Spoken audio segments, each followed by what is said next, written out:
Salut les amis, aujourd'hui on se retrouve pour l'épisode numéro 475 de l'After Zap Image. On va débuter avec le résultat de Super Coupe d'Europe, le match qui opposait le vainqueur de la Ligue des Champions à celui de l'Europa League. Duel 100% anglais hier à Istanbul entre Liverpool et Chelsea. Au final, c'est Liverpool qui s'impose au bout de la nuit sur la séance des tirs au but 5-4 pour les Reds dans un match vraiment assez sympa à suivre ce match puisque les défenses n'étaient pas du tout au point. On l'a vu hier, il y a eu beaucoup d'occasions de part et autre. Une victoire quand même pour les Reds, mais malgré tout, on a vu un très joli visage de Chelsea qui aurait mérité de s'imposer. Les deux équipes méritaient la victoire hier. Chelsea a montré un très joli visage. On rappelle, ils n'ont pas pu recruter, mais franchement, c'était plutôt pas mal ce qu'on a vu de la part des Blues. Ensuite, une petite image voilà, de la célébration des joueurs de Liverpool lorsqu'ils ont reçu le trophée, notamment Adrian qui a porté le trophée, le gardien qui a signé il y a 10 jours, qui a remplacé déjà il y a une semaine Alisson Becker, puisqu'Alisson s'est blessé. Il a fait un match énorme hier, Adrian, auteur de nombreuses parades. C'est un peu la même chose pour Kepa de l'autre côté, mais franchement, Adrian a été impressionnant hier avec Liverpool. C'est bien pour les Reds de compter sur un gardien de qualité, puisque Alisson s'est blessé pour quelques semaines. Ensuite, image assez sympa qu'on a vu hier lors du match sur le maillot de Jorginho, une erreur au niveau du flocage. Deux lettres ont été inversées. On continue avec les stats d'Olivier Giroud qui a marqué hier. On rappelle les stats l'année dernière en Europa League pour Giroud. 14 matchs, 11 buts, 5 passes décisives, meilleur buteur de l'Europa League. Il était décisif quasiment à tous les matchs. L'année dernière, Olivier Giroud, il a marqué. Jorginho a marqué sur un penalty en prolongation de côté de Liverpool. C'est un doublé pour Sadio Mané, mais peut-être qu'enfin cette année, Olivier Giroud va être le titulaire indiscutable de l'attaque des Blues de Chelsea. On rappelle que l'année dernière, il était utilisé en Coupe d'Europe, mais dès lors qu'il y avait un match de championnat, Maurizio Sarri ne pensait pas du tout à lui. Ensuite, une déclaration de Sadio Mané sur le Ballon d'Or. Il nous dit: si Lionel Messi remporte le Ballon d'Or, je vais juste reconnaître qu'il le mérite de le gagner. Bien évidemment, Messi mérite de le gagner, mais il n'est pas seul. Je pense que Sadio Mané a aussi des arguments à faire valoir à Lionel Messi.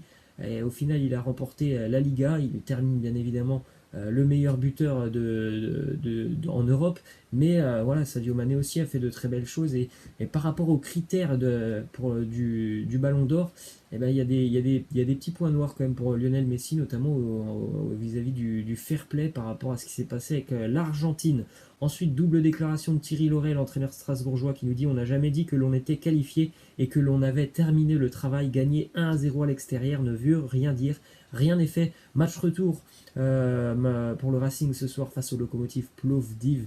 C'est vrai que le Racing est très bien parti pour se qualifier, mais l'année dernière, on l'a bien vu en Coupe d'Europe, voilà, il y a eu souvent des retournements de situation, donc il ne faut pas tomber dans le panneau. Le travail n'est pas encore fini pour le Racing, même si ce soir il y aura une ambiance de feu, et ça va aider les joueurs strasbourgeois à se surmotiver pour aller chercher cette qualification. Autre déclaration de l'entraîneur Thierry Laurey, il nous dit: on est heureux de jouer tous les 3 ou 4 jours, il faut simplement veiller à ne pas se cramer pour pouvoir jouer sur les deux tableaux. Si on fait tourner, parfois c'est que l'on est persuadé que tout le monde peut répondre présent. Il est important pour le Racing de ne pas oublier que l'objectif principal, c'est bien évidemment la Ligue 1. Cette aventure en Europa League, c'est exceptionnel. Il y aura peut-être d'ailleurs, s'il y a une qualification ce soir, un duel face à l'Eintracht Francfort. Ça sera magnifique, je pense, au niveau des tribunes. En plus, c'est pas très loin non plus entre les deux villes, donc ça sera sympathique à voir si le Racing se qualifie. Et Thierry Laurey fait pas mal tourner depuis le début de saison parce que, bien évidemment, l'objectif premier est le championnat. Ensuite, déclaration de Silvinho sur Jason Denayer. Il nous dit: c'est un joueur qui a un leadership naturel, qui a beaucoup de charisme et qui se connecte avec les jeunes comme avec les anciens du club. Et je pense que cette responsabilité que je lui donne lui permettra de grandir encore plus. J'avais un peu des doutes concernant justement ce leader du côté de l'Olympique Lyonnais, et il est vrai que Jason Denayer est capable, je pense, d'incarner ce leadership, et c'est très important pour Lyon qui a quand même un effectif relativement jeune. Ensuite, une arrivée du côté de l'OL, on en avait parlé hier.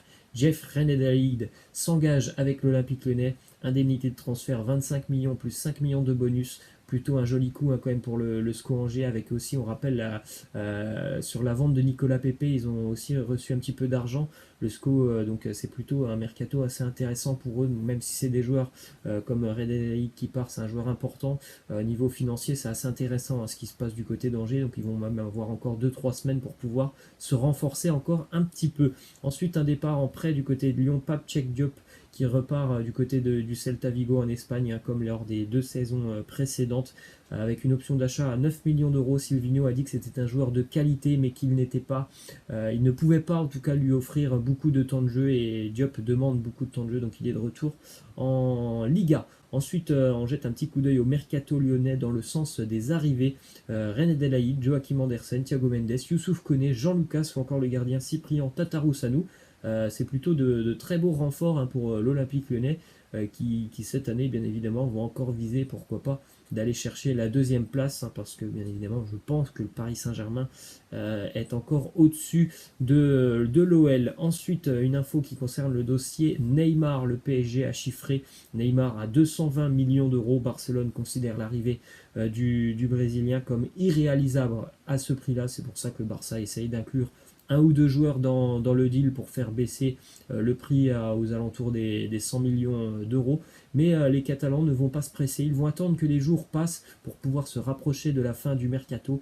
Et bien évidemment, plus la fin du mercato se rapproche, plus le Paris Saint-Germain sera au pied du mur, parce qu'on voit bien quand même qu'il y a un divorce entre le PSG et Neymar.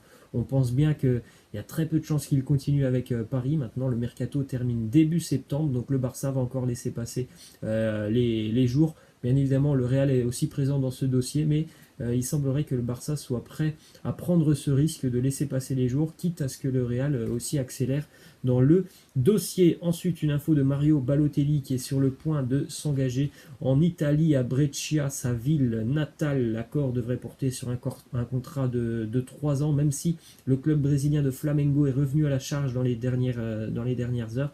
Il serait tout proche quand même de s'engager avec le club de Serie A. Bon, après, pour Balotelli, franchement, c'est bien parce qu'il revient dans sa ville natale, mais sans faire offense à Brescia, c'est quand même pas terrible, hein, Brescia. Donc c'est dommage, hein, quand même, pour Mario Balotelli s'il s'engage vraiment avec Brescia. Après, oui, c'est sa ville natale, mais franchement, sportivement, Brescia, c'est quand même pas terrible. Ils vont avoir du mal, notamment, je pense, à se maintenir en Serie A. Ensuite, une déclaration de Dimitri Payet sur le projet marseillais. Il nous dit: j'y crois encore, c'est l'une des principales raisons pour lesquelles je suis encore là. Le groupe travaille bien, on a envie de relever la tête, et le plus vite possible. Le plus vite possible, ça sera samedi à Nantes, un duel qui sera vraiment pas facile, hein, pour les Marseillais du côté de Nantes. Ça ne leur avait pas réussi, notamment l'année dernière à la Beaujoire. C'est souvent des matchs assez compliqués pour l'OM lorsqu'ils se déplacent à Nantes.